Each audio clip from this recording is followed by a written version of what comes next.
24 अगस्त को माता कलीसिया संत बार्थोलोमी एक प्रेरित का पर्व मनाती है। इनका जन्म गलीली के काना नगर में हुआ था।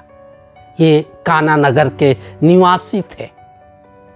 ये नाथानायल नाम से भी जाने जाते हैं, जिसका जिक्र संत योहन के सुसमाचार में मिलता है।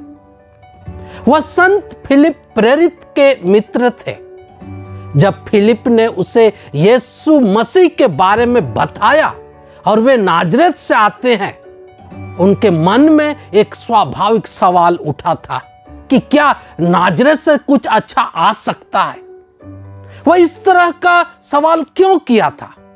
क्योंकि वह जानता था कि नाजरेत एक छोटा सा साधारण नगर था और उनको लगता था कि वहां के लोगों की कोई खासियत नहीं हो सकती थी। इस पर फिलिप उन्हें वहां जाकर और यीशु को देखकर जानने का निमंत्रण दिए। वह उत्सुकतावश यीशु से मिलने के लिए गया। जब यीशु से उनकी पहली मुलाकात हुई और उनसे जो बात हुई, उससे वे बहुत प्रभावित हुए, क्योंकि यीशु उनकी निष्कपटता और सच्चा इस्राएली होने की प्रशंसा भरी बात कही थी। इससे बार्थोलोमी को बड़ा आश्चर्य हुआ, क्योंकि वे पहले कभी नहीं मिले थे। यीशु उन्हें बताए कि वे वहां आने से पहले ही उन्हें अंजीर के पेड़ के नीचे देख लिए थे। अपनी इस पहली मुलाकात में ही वे यीशु को जान गए और वे उनके बारे में घोषित किए कि वह ईश्वर का पुत्र, इस्राएल का राजा है। यीशु इसके जवाब में कहते हैं कि वे इससे भी महान घटनाओं के वे साक्षी होंगे। वे स्वर्ग को खुला हुआ और ईश्वर के दूतों को मानव पुत्र के ऊपर उतरते चढ़ते देखेंगे।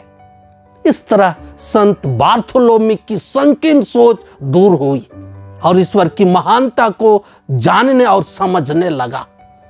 वह खुले मन दिल वाला व्यक्ति था, इसलिए वास्तविकता को पहचानने और स्वीकारने में अधिक कठिनाई नहीं हुई। यीशु के पुनरुत्थान के बाद तिबेरियस के समुद्र तट पर उसके दर्शन पाने वालों में संत बार्थोलोमी भी था।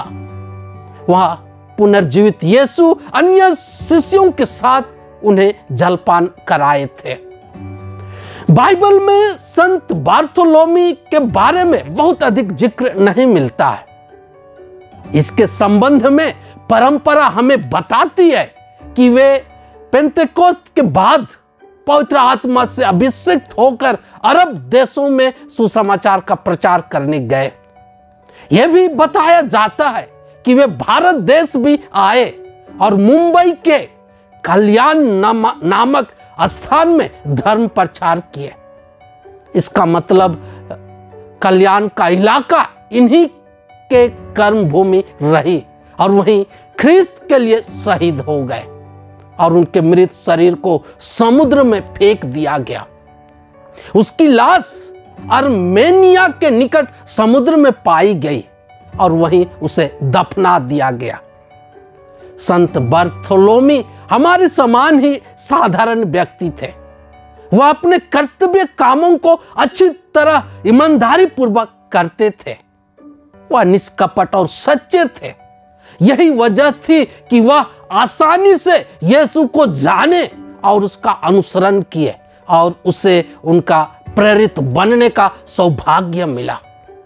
वह शहीद हुए, स्वर्ग को खुला हुआ, स्वर्गदूतों को उतरते चढ़ते देखे।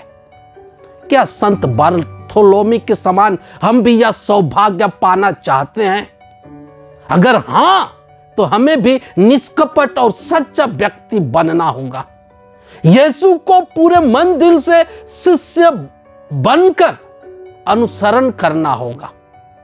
शिष्य वह होता है जो अपना जीवन को अनुशासित रखता है और अपने जीवन को अनुशासित रखकर उस सौभाग्य को हम पा सकते हैं।